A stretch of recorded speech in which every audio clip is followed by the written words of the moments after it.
responsable. Déjà, tu as 18 ans, on te dit que tu es un homme. On envoyait des gens devenir des chasseurs à 16 ans. On avait des hommes qui devenaient des rois à 20 ans. Déjà, il sait assumer les responsabilités. Mais aujourd'hui, nous avons une génération des bébés. Des gens qui ont 30 ans mais réfléchissent comme des bébés. Des filles qui ont 30 ans qui réfléchissent comme des bébés. Elle ne sait rien faire. Elle ne sait rien faire. Elle sait que porter des habits, se faire belle, se mirer. En dehors de ça, elle ne sait pas comment on parle à un homme, on parle à une femme. Il ne sait rien mais il veut se marier. Tu veux faire quoi? Ce n'est pas parce que tu as la barbe que tu connais. Ce n'est pas parce que tu as une poitrine que tu connais. Attends grandir et tu feras. Oh, j'ai grandi. Tu sais quoi? Est-ce que tu t'es préparé à te marier? Et on se prépare aussi financièrement. Tu dois quitter ton père et ta mère pour penser te marier. Mais toi, tu habites chez tes parents, tu penses te marier. Tu vas amener la fille où? Chez toi, à la maison, dans ton ghetto, dans ta petite chambre là qui sent mauvais? On se prépare financièrement avant de se marier. On se prépare physiquement avant de se marier. Lorsque tu penses te marier, tu dois aller voir un médecin pour qu'il te fasse des examens. Amen, hein? Si tu es comestible. Vous avez déjà vu, on met une mangue au marché, on n'a pas testé s'il n'y a pas dedans des insectes. Toi maintenant tu te maries, tu ne te connais pas. Tu ne connais pas si ton corps fonctionne, il ne fonctionne pas. Quelle maladie, combien d'ensemble de maladies tu as, des problèmes que tu as. Maintenant tu vas découvrir dans le mariage que tu es stérile alors que tu pouvais savoir que tu étais stérile avant de te marier. Tu veux devenir une surprise. Oh non, cherche à te connaître toi-même. Connais même ton électrophoreuse. Alléluia. Cherche à connaître ton électrophoreuse. Comme ça, si un homme veut t'épouser, toi, tu sais que tu es déjà AS. Et lui, il vient et il est AS. Tu lui dis, frère, nous aurons des problèmes. Mais tu ne connais même pas. Tu as 30 ans, tu ne connais même pas ton électrophoreuse. Tu connaîtras ton électrophoreuse lorsque le département des couples te demandera de le connaître à ton âge. Alléluia. Tu ne connais même pas ta destinée, tu cherches à connaître ta destinée en ayant épousé la fille d'autrui. C'est quand tu cherches le chemin, c'est comme un taximène qui te prend dans le taxi mais qui ne sait pas où il va et il connaîtra où il va lorsqu'il te prendra dans le taxi. Quelqu'un qui ne sait pas où il va n'emmène personne dans sa barque. On cherche d'abord à connaître sa destination pour embarquer les gens. Mais vous embarquez les gens dans vos vies alors que vous ne savez pas où vous irez. Alors la femme t'épouse pensant qu'elle a épousé un homme d'affaires mais toi tu voulais être à temps plein. Elle se retrouve avec un pasteur alors qu'elle pensait qu'elle a épousé un homme d'affaires. Tu vois le problème? Tu ne savais pas où tu allais. Tu es en train de tâtonner. C'est alors que tu t'engages. Alors qu'il faut savoir avant de t'engager. Préparation. Réflexion. Avant de te marier, il ne faut pas seulement écouter le cœur. Il faut aussi écouter la tête.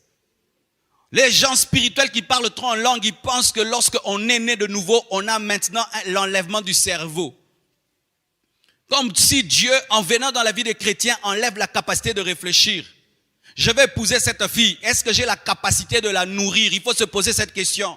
Est-ce que j'ai la capacité de payer le loyer? Est-ce que j'ai la capacité de payer l'eau? Est-ce que j'ai la capacité de payer la layette? Est-ce que je suis capable, si elle devient grosse, le premier mois du mariage, est-ce que j'ai la capacité de l'amener à l'hôpital sans quémander et demander? As-tu réfléchi sur ça? Si tu n'as pas réfléchi, la vie te corrigera. Elle te frappera. Elle te tapera des gidots et des coups de matraque. Et tu pleureras en secret. Vous m'entendez, hein? Vous m'entendez? Tu ne m'entends pas? Tu m'entendras. Cette prédication te reviendra quand tu pleureras. Le pasteur avait raison. Prépare-toi, réfléchis sur la personne que tu veux épouser. Projette-la dans ton futur et vois si elle sera capable de tenir. Réfléchis sur son comportement, observe-la. On n'épouse pas quelqu'un qu'on n'a pas observé. Alléluia. Même si ton cœur est parti, si tu n'as pas observé, ramène ton cœur dans le cœur. Dis-lui, je ne le connais pas. C'est pourquoi nous, les chrétiens, on ne se marie pas par coup de foudre. On se marie par amour et par observation et prière et réflexion. Le coup de foudre rend aveugle et les aveugles choisissent mal parce qu'ils peuvent penser que c'est du bonbon alors que c'est du savon. Tu peux tomber amoureux d'un piment et l'amour va te faire croire que le piment est sucré. Mais la vie va te révéler que le piment est pimenté, mais en retard, tu as épousé le piment pensant que c'était le sucre. Si tu n'as pas observé un homme, une femme, ne l'épouse pas. Ce n'est pas de la blague. Amen. Hein? Ce n'est pas un jeu. C'est dans les jeux comprendre. Tu prends seulement, le jeu on joue, hein. Quand on joue au Monopoly, tu t'en fous de perdre ou d'échouer parce que ce n'est pas la vraie vie. Mais dans le mariage, les décisions touchent la destinée. On ne se marie pas sans avoir observé. Et sans avoir observé pendant longtemps. Longtemps. Moi, j'aime pas ces fiançailles-là d'un mois. D'un mois, en un mois, dans un mois. D'ailleurs, vous n'allez pas vous rencontrer tous les jours. Et donc, vous allez vous rencontrer, certains se rencontrent que le samedi, donc 4 fois. Vous êtes rencontrés 4 fois et puis vous vous mariez. Tu as épousé qui? Il y a des gens qui sont des champions en hypocrisie. Champions pour cacher leurs défauts. Je vous assure, vous devez savoir qu'il y a des champions pour cacher leurs défauts. Et ils savent que tu es chrétien. Une fois que tu l'as épousé, même si tu vois ses défauts, tu ne peux pas divorcer parce que ces personnes connaissent la parole. Sachez qu'il y a des hypocrites qui savent cacher leurs défauts, leur mauvais cœur, leur tare, toutes ces choses. Et même quand tu es en train de lui parler, moi j'aime pas une femme comme ceci, j'aime pas un homme comme cela, il est en train de cacher, il n'aime pas, il n'aime pas, il n'aime pas, il n'aime pas, il n'aime pas. Et pendant 2 mois, il peut jouer à un ange. Et lorsque tu l'épouses, le démon se révèle. Le mariage réclame la préparation, la prière. On ne se marie pas sans avoir prié suffisamment. J'ai lu le livre d'un homme qui s'appelle Zacharias Tanefamoun. Il avait une église, il est mort. Et lui, il avait un principe. Sa fille ne pouvait pas lui présenter un homme sans avoir prié pendant 1 année. 1 année de prière avant de dire à papa, tel veut m'épouser. Vous voyez le sérieux. Mais toi, tu as prié combien de temps pour dire oui? On te demande la main lundi et puis tu dis mardi oui. Oh, il faut que je dise oui très vite de peur qu'il puisse aller ailleurs. Tu manques d'assurance. Tu ne connais pas le Dieu de ta destinée. Dans la destinée, celle qui est à toi est à toi. Celui qui est à toi est à toi. Mais ton problème, c'est que tu dis tellement oui vite et tu n'as pas eu le temps de prier pour entendre le nom de Dieu. Et lorsqu'on prie, on prie de manière neutre. Tu ne dois pas être subjectif et tu ne dois pas avoir une position où tu as déjà dit oui dans ton cœur et tu vas vers Dieu pour qu'il te dise s'il a dit oui ou non. Non. Lorsque tu vas poser une question à Dieu, tu ne dois pas avoir de position et tu dois te disponibiliser à recevoir un non ou un oui. Mais si déjà tu as déjà dit oui dans ton cœur, tu entendras le oui du diable. Car sachez que lorsque le diable veut détruire une destinée, il imite la voix de Dieu. Et il te parlera comme s'il est le Saint-Esprit et tu vas t'engager pensant que tu as écouté Dieu alors que tu as entendu le diable ou tu as entendu ta propre voix. Faites très attention. Dans le monde des esprits, il y a des esprits qu'on appelle les esprits religieux. Ce sont des esprits qui prophétisent. Ce sont des esprits qui donnent des oracles. Ce sont des esprits qui donnent des visions. Et ils donnent aussi des visions de mariage. Ils donnent aussi des prophéties de mariage. Ils donnent aussi des oracles de mariage. C'est quand tu épouses une personne par prophétie, mais ta vie est détruite après. Tu épouses quelqu'un par une vision, mais ta vie est détruite. Cette vision n'était pas venue de Dieu. Et faites attention, vous qui êtes tout le temps. J'ai vu, j'ai entendu. Après tout ça, après avoir vu, entendu, tu dois être capable d'observer la personne parce que Dieu ne peut pas te donner une pierre lorsque tu demandes du pain. Alléluia. Prier et tu pries jusqu'à te fatiguer. Tu dois vraiment prier. Tant que tu n'as pas sérieusement prié avant de te marier, tu ne prends pas au sérieux le mariage. Le mariage peut détruire ta vie, il peut détruire ta destinée, il peut détruire ta santé, il peut détruire tous tes projets, il peut détruire ton ministère, il peut détruire tes finances, il peut détruire ta joie, ta paix, il peut tout détruire. Et quelque chose qui peut tout détruire dans ta vie, tu pries pendant 2 jours et puis tu dis oui à un homme. Les sœurs, l'homme qui te demande la main a pris le temps de prier avant de te demander la main.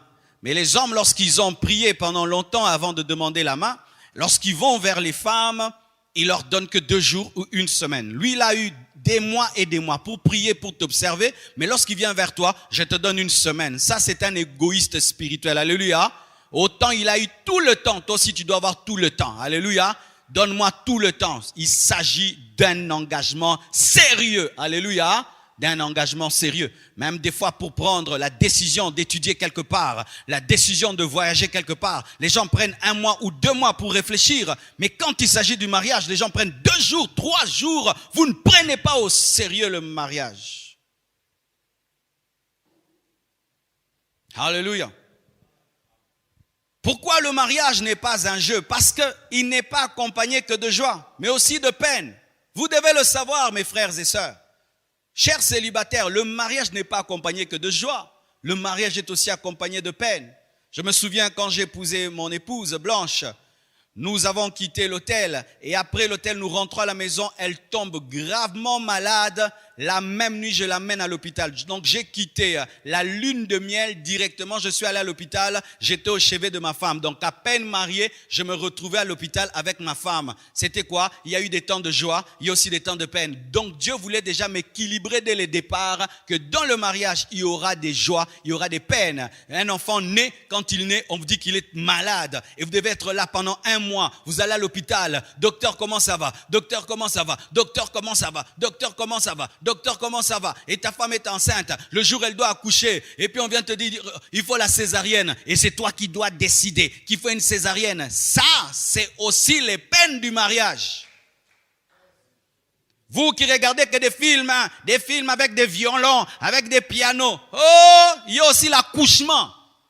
L'accouchement, on nous amène les bébés ici, hein. Ah, on va bénir le bébé. Si on vous raconte l'histoire de la naissance, comment l'homme est en train de faire les 100 pas dans le couloir de l'hôpital, tu attends. Certaines femmes, elles vont à l'hôpital 2 jours, 3 jours, elles n'accouchent pas. Dave, toi-même, tu sais. Elles n'accouchent pas. Et tu te sens comme responsable. Tu ne dors pas. Il n'y a même pas moyen de rentrer à la maison. Et tu dors sur une chaise en attendant qu'elle accouche. Et les médecins viennent tout le temps te demander, donne ceci, donne cela, donne ceci, donne cela. Et des fois, certains, ils sont arrivés, on lui dit, entre la mère et l'enfant, tu dois choisir qui doit vivre. Si tu es un enfant, n'entre pas dans ces choses. Tu vas commencer à pleurer. Tu vas commencer à pleurer. En français, je suis un enfant qui t'a poussé. Alléluia. Le mariage n'est pas seulement accompagné de joie, il est aussi accompagné de peines, des peines. Et tu peux tout faire. Il y a des peines qu'on n'évite jamais, jamais, jamais. Un enfant qui va à l'école et puis il échoue. C'est une peine, n'est-ce pas? Tu vas à l'école, premier de la classe, c'est tel. Deuxième de la classe, tel. Troisième, ton enfant dernier. C'est la peine.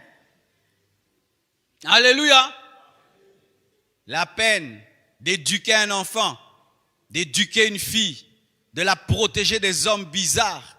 La peine